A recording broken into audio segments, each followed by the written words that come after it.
Olá, aluno! Olá, aluna! Vamos iniciar o nosso bate-papo de hoje com o tema de tsunamis.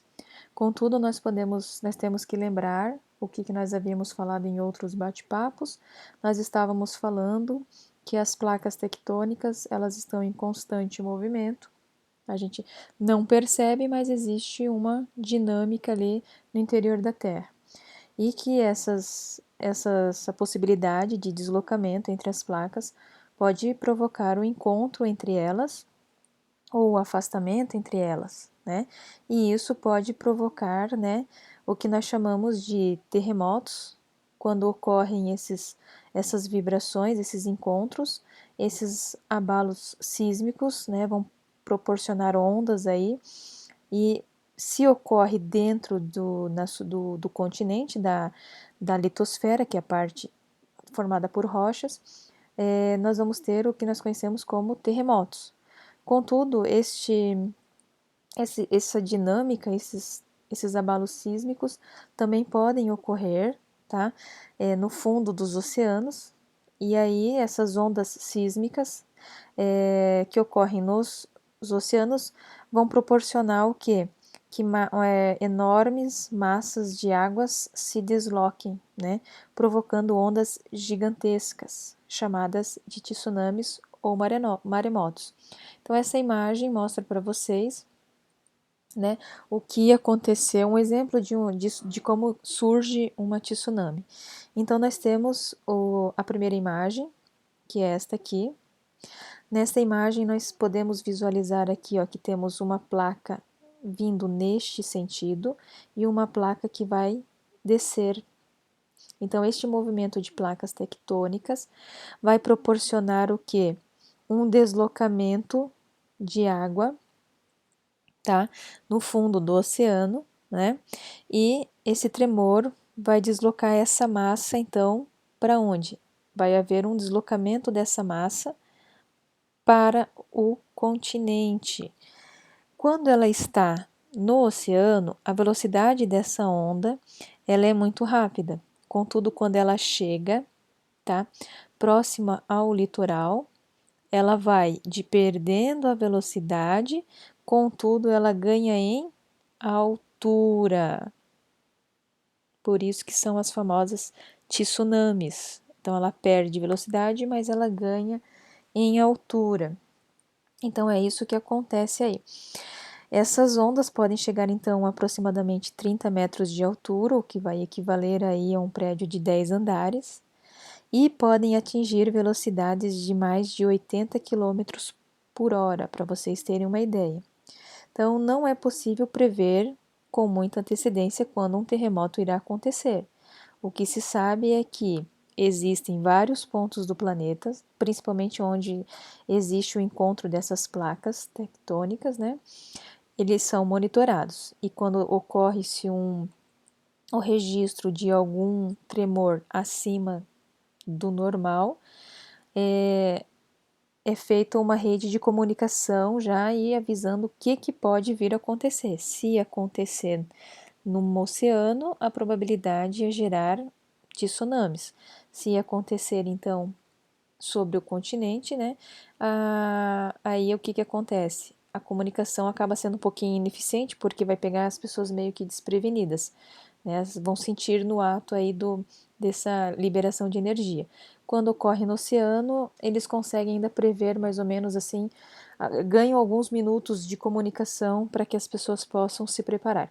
É claro que quem vive nessas regiões sujeitas a esse tipo de situação, né, já são treinadas e preparadas para saber como agir sobre isso, tá?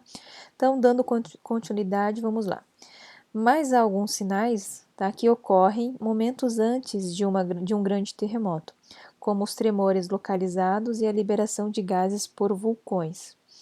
Em alguns países com um grande número de terremotos, como o Japão, né, medidas preventivas são tomadas, ou seja, as construções são projetadas para suportar ao máximo os abalos, há sistemas de alerta e a população recebe treinamento para se proteger durante emergências desse tipo, né? Como os terremotos podem ser seguidos de tsunamis, as pessoas que vivem na costa devem ser alertadas para que se desloquem até regiões mais altas, livre de inundações. Mesmo assim, terremotos e tsunamis são tragédias que podem provocar aí muitas mortes e destruição. Nessa imagem aí nós temos a sequência de ondas vindo, né, ali para a parte do litoral. Essa imagem foi na cidade de Natori, no Japão, em 2011, naquele terremoto que ocorreu lá. Então, logo após o terremoto do Japão de 2011, né, que ocorreu uma tsunami ao longo de sua costa, ou seja, o Japão teve uma área grande afetada, causou aproximadamente 18.446 mortes e provocou o deslocamento de milhares de pessoas. A cidade chamada de Natori, né, que fica na província de Miyagi, foi uma das mais afetadas, que é o que mostra aí nessa imagem. A ajuda mundial, né, pode ser necessária para prestar atendimento às vítimas e reconstruir as regiões afetadas.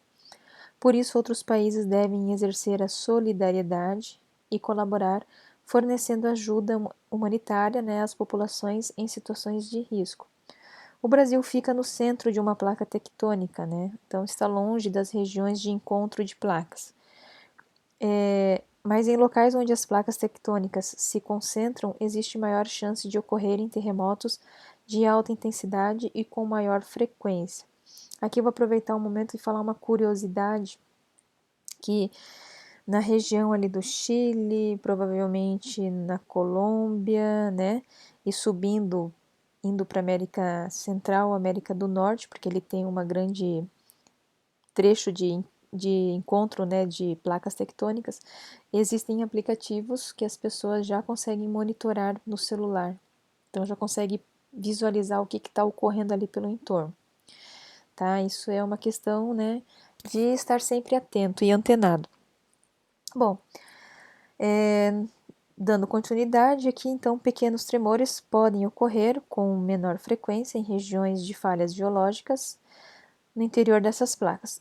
Toda placa é recortada por pequenos blocos de várias dimensões. Esses recortes ou falhas funcionam como uma ferida que não se cicatriza. Apesar de serem antigos, podem se abrir a qualquer momento e aí liberar aquela energia que está ali armazenada, né? Costumam ser tremores de pequena intensidade que geralmente nem são notados ou percebidos. Essas falhas estão presentes em várias regiões do Brasil. Apesar de a gente estar bem no centro de uma placa tectônica, existem essas falhas. Então, às vezes é possível perceber em território brasileiro reflexos de terremotos que ocorrem em outros países da América do Sul. É claro que não com a mesma magnitude, né? Mas a gente consegue aqui com os nossos equipamentos registrar alguma alteração, sim. Assim como em outros países, o Brasil tem centros de monitoramento de atividades sísmicas, né, que ocorrem em seu território e em outras regiões da América do Sul. Um dos locais que opera parte da rede sismográfica brasileira é o Centro de Sismologia da Universidade de São Paulo. Esse centro mantém um sistema de detecção automática constante das atividades sísmicas e a divulgação desses eventos é realizada em tempo real por meio de mapas e listas. Em abril de 2008, né, um terremoto foi percebido na região sul do Brasil, nos estados do Rio Grande do Sul e em Santa Catarina e no Paraná. Também foi sentido em São Paulo e no Rio de Janeiro. Isso foi em 2008. Aí, em 2014, outro terremoto atingiu a região de Montes Claros, em Minas Gerais. Em abril de 2018, um abalo sísmico, né, com origem lá na Bolívia, foi percebido em São Paulo e em Brasília.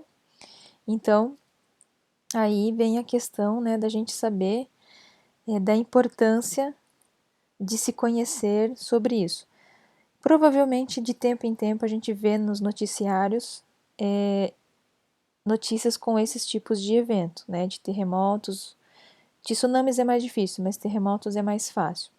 Então, deixo aqui uma pergunta para vocês, se vocês conhecem ou não conhecem alguém, né, que já tenha passado por uma situação dessa, ou se só menos, né, viu pelo noticiário, ok?